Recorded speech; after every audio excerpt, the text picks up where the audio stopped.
Tokyo is not hot indeed, or at least that's what they say.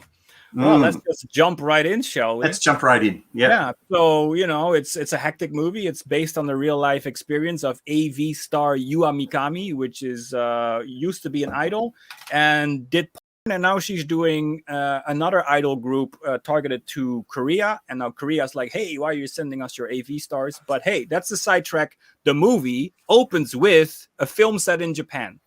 And of course, a film set in Japan, a saucy film set in Japan. And then our leads basically crash through a wall, and there's a little, little talk here and there, but then we will come back to that later because that's not important for now. And then does this week remind you of something? Oh yeah, yes. You're one of the wash cut. What is it? What was it again? They are the wash cut blow dry crew. Yeah. yeah. Maybe you should put that on a little later. But yeah, so they crash through a film set, and then these three Chinese guys get in contact with this Japanese AV girl, and then guys in black come out of nowhere, and then they're running through Tokyo. That's basically how the movie opens, while there's a little dialogue about freedom and making choices, which is the theme of the movie, about the choices you make, or at least that's what they try to open up with. I do have something to say about the choices in the movie, by the way. I'm pretty sure maybe you also have. I do. I certainly do. Yeah. And of course, the three running Yakuza behind the three running Chinese, one of those three Yakuza is quite a handsome Western guy. That picture you're probably taking up, I wanted to say for a little later, but I am. So I don't want to show you yet. Okay. I'll just cut that out of the broadcast. One of the three Yakuza playing is played by yours truly. So I also have a little of a cameo in the film as a Yakuza number 3. That's how I like to label it, because I think that's funny, because there were 3 of them, and I will name myself the third. You're in the end credits. And I'm in the credits, actually, yeah. But in the credits, I am like Guy in Black. I believe that's the naming they gave me. So yeah, I'm in the credits as the guy in black, of one of the guys in black. I would like to be called Yakuza number 3, but hey, that is just my choice. Anyway, the reason why I was in it is because we line produced the film. So we did the Japanese production on the film. Everything that is shot in Japan, we did that. Our company took care of that. And because we will discuss a little later, or at least I will discuss a little later. To start with, I wanted to talk about the title. Yes. Because the title is also a song, like we addressed last time, but that's not what the title is based on. Because the title is called Tokyo is Not So Hot. The song title we're talking about doesn't have the same name, and therefore it's actually totally unrelated. Now, what it actually is based on is on the Japanese video service Tokyo Hot. There is a service. So. There's a service in Japan which is only translated in Japanese, English, and Chinese. So it's also popular in Chinese, where all the Japanese is being distributed. At least not all distributed. It's like it's a site for Japan and China, and of course also translated English. So whoever. I don't know who's targeted to. I must be honest, I didn't research that. But Tokyo Hot, that's the name of the show, of the service, and that's why they made the play on words, because you can see it in the title. You have Tokyo Hot, and then they split open, and then you get the stamp in the middle what says is not. So it's got nothing to do with the weather, right? No. It has nothing to do with the weather. No, it has everything to do with hot bodies. No, but it's like Tokyo is not hot. So in other words, it's them saying porn is not cool. That's what the title tries to say. And with a title like that, you're not going to get a lot of people watching. Well, actually, it was quite a big hit. It was a Youku original. It was made for Youku, but now it's kind of disappeared. But there are some reasons that I think we will automatically come across and discover while we go through the story, because the story starts off very unconventionally Chinese, let's say, because we go after the running away of the Yakuza, after they said, well, it's all about choices and freedom, it goes to 3 months ago. And this kind of gives the setting for how these guys ended up in Tokyo running away from the Yakuza. Basically, what happened 3 months ago is we meet the three guys, who they are. First, we have an actor who is a taxi driver. And he owns a big mansion as his only thing he has. And what he wants, his dream is to become a famous actor. And then we have a C-level film school student who really wants to be a director, but most of the time just wastes his time playing games. Mm-hmm. And then the third guy is basically a cameraman who does weddings because he really, really wants to get married. And throughout the movie, he also is very, very desperate on women, especially with his girlfriend, who at one point breaks up with him. But hold on, that was a girlfriend. Yes.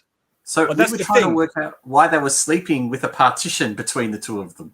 Well, the thing is, he thinks they're boyfriend and girlfriend, but the partition is there because she's like clearly using him to get a role in a movie, and so keeping him, how you call that?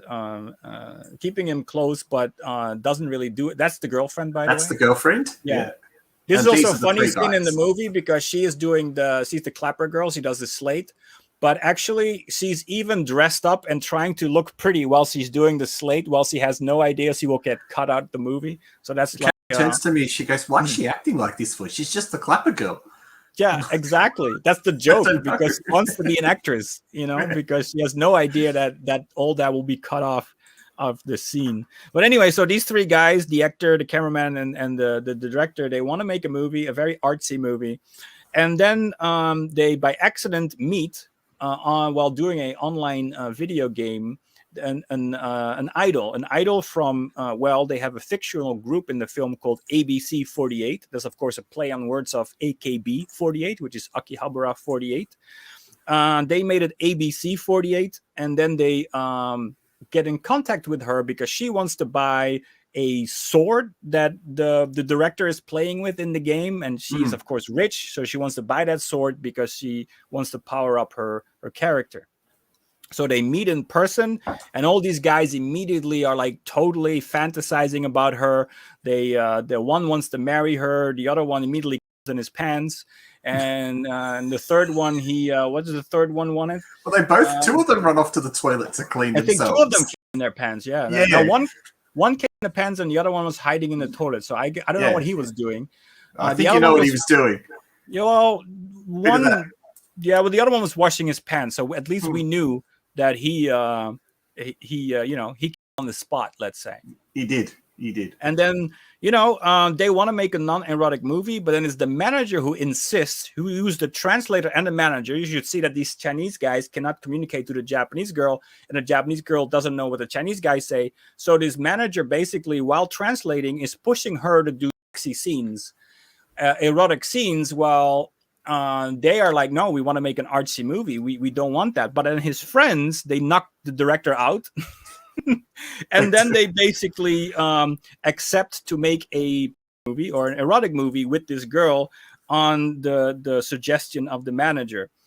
And this comes to the point that we already said that one guy comes in his pants, and then we have at one point that these guys are like convincing the director why they should make an erotic movie or how to make their indie film turn it into a erotic movie about, these uncles come in and then they have sex with this girl, and then more come in and they all do it one by one, and then these other guys come in, and then so that's not very, how you call that? If you had a video that said the 6 things that suck about Chinese horror movies, Chinese horror films, and you clearly said that sex and nudity was not allowed, but these guys say the most horrendous thing. They speak about rape, titties. See, my translator didn't tell me this, so you got the better experience than I did. Okay, yeah. Well, that's what they said. The very foul stuff come out of their mouth. They're really talking about how they could basically, how you call that, use this girl on the movie to make it an erotic movie. While director get made in China. Yeah, this movie got made in this, but Yuko was very happy with it. Around that time, it was 2016. The film was actually quite popular. But at this moment, today, after I believe in 2017, the law changed again. But if you look at it today, the film is gone from Yuku. So there is a rumor that maybe it is banned because of the coarse language and all the talk about the and the talk about titties, and there's some more horrible stuff that goes on later, because basically they sell the girl in order to make the movie. So after she is the actress, their plan in order to film the film is to have all the uncles that do her in the film to pay for their role. And then also all the crew members who basically are on set working on the film are paying to be on set so they can get their autograph and be close to her and maybe even steal a little kiss in a scene as an extra. So these guys start making bank because everyone knows her because she's a famous idol and because she's doing erotic things. All of a sudden, everyone they know, the old guys and the crew members, all want to pay to work on that movie. And then you think, oh my God, this is horrible. It gets just worse and worse and worse. That's true. And I also think, by the way, that it's not just banned because of that. You could say that's enough to ban the movie.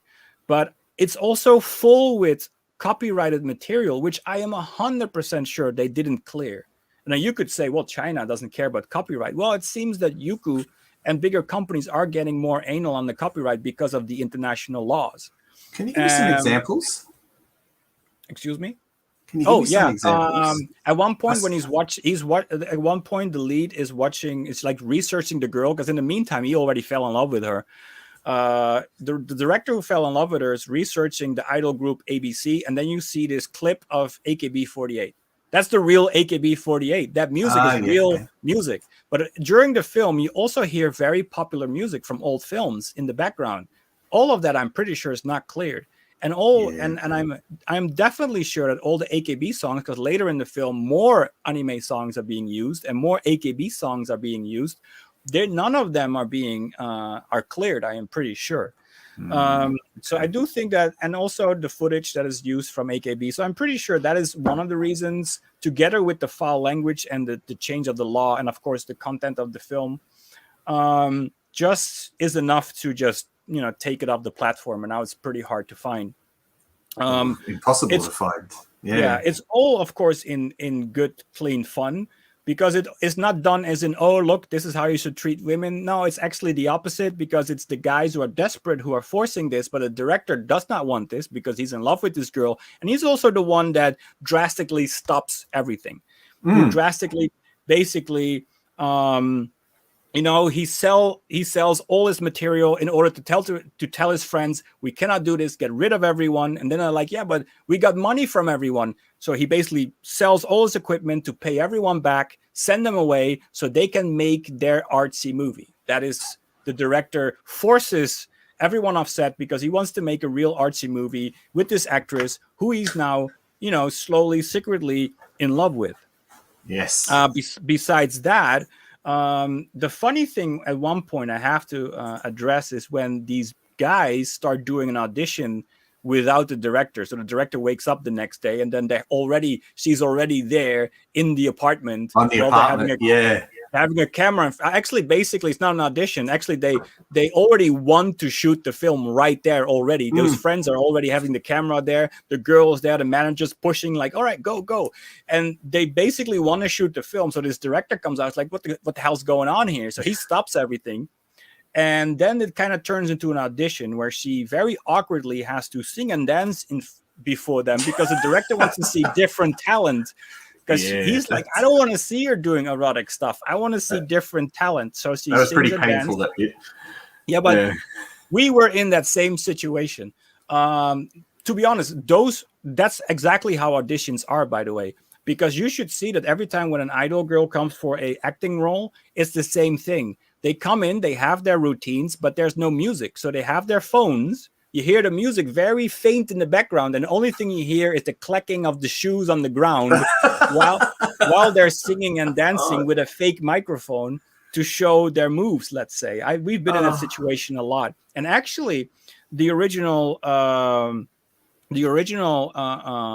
star this movie is based on, the backstory of the AV girl, where the movie is based on.